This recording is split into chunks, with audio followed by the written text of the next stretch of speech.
V predchádzajúcom videu som odhalil absolútne šokantné informácie o tom, že podľa štatistík NBS držia Slováci na bežných účtoch 35 miliárd eur, na termíňakoch ďalších 11, a to znamená len jedno. Ak patríte medzi týchto ľudí, nechávate sa slepo okrádať.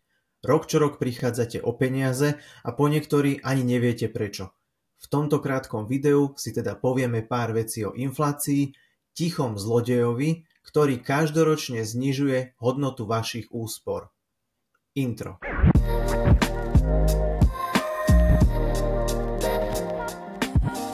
V škole nás naučili kopec zaujímavých vecí. Museli sme sa učiť naspamäť: hoj, morho, detvo môjho rodu, kto kradmou rukou siahne na tvoju slobodu.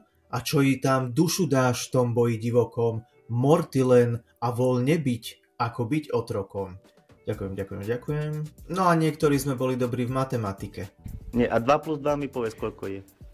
9. No ale aby nás naučili niečo o inflácii, to nie.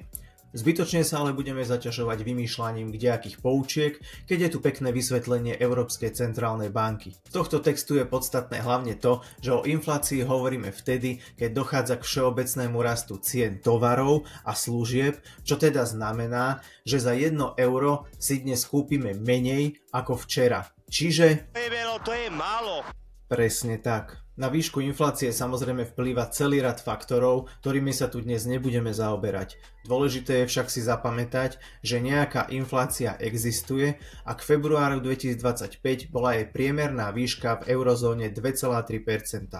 Cieľom ECB je však dosiahnuť hranicu 2%. Pre niektorých, čo považujú Európsku centrálnu banku za nedôveryhodnú, dáme si aj vysvetlenie Ruskej centrálnej banky, čo tako je inflácia. No a podľa oficiálnej stránky Ruskej centrálnej banky bola inflácia vo februári 2025 10,1%. Pre menej chápavých, aj oficiálne štatistiky Ruskej centrálnej banky hovoria, že inflácia je 5 krát horšia ako v eurozóne. Rusko je samozrejme krásne a veľké a keďže nemajú najvyššieho prezidenta, rozhodli sa mať aspoň vysokú infláciu. Ale okej, späť na Slovensko. Tu na tom tiež nie sme najlepšie. K februáru sme sa pohybovali niekde na úrovni 3,9% s rovnakým cieľom ako ECB, teda priblížiť infláciu na úroveň 2%. Aby ste vedeli aj v budúcnosti vždy nájsť aktuálnu hodnotu inflácie na Slovensku, tak vám do popisku videa hodím aj linky na stránku NBS a štatistického úradu. Otázka však je, prečo väčšina štátov tak obsesívne sleduje hodnotu 2% a snaží sa infláciu držať práve na tomto čísle. V jednoduchosti sa dá povedať, že 2% inflácia je optimálna pre stabilný ekonomický rast, čiže ceny rastú dostatočne pomaly, aby sa podporoval rast ekonomiky, ale zároveň nevedú k vysokým cenovým výkyvom, ktoré môžu túto stabilitu narušiť. Centrálnym bankám tiež takto nastavená hodnota umožňuje lepšie reagovať na ekonomické šoky, ako sú recesie, a udržiavať tak hospodársku stabilitu v dlhodobom horizonte. Pre tých, čo stále premýšľajú, no ale predsa ak mám dnes na účte 10 000, tak aj za 20 rokov tam budem mať 10 000. To je síce pravda, číslo zostane rovnaké, ale kúpime si zaň menej. Uvediem príklad. V roku 1950 stála v USA, alebo ak chcete США, fľaška koly 5 centov. Dnes je jej cena približne 50 centov, čo je 10-násobne viac.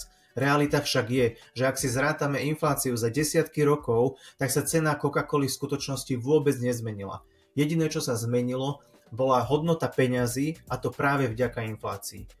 Nie je tu môjim cieľom hlbšie sa vrtať v tejto problematike, na to sú tu iní, omnoho povolanejší.